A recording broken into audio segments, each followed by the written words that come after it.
بسم اللہ الرحمن الرحیم۔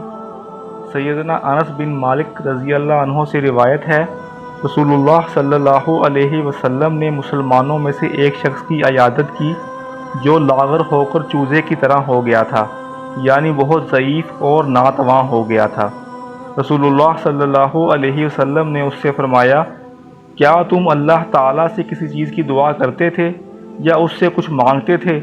اس نے کہا، جی ہاں، میں کہتا تھا، اے اللہ، تو مجھے آخرت میں جو سزا دینے والا ہے ابھی دنیا میں ہی دے دے۔ اس پر رسول اللہ صلی اللہ علیہ وسلم نے فرمایا، سبحان اللہ، پاک ہے اللہ کی ذات، تم اس سزا کو کاٹنے اور جھیلنے کی طاقت و استطاعت نہیں رکھتے۔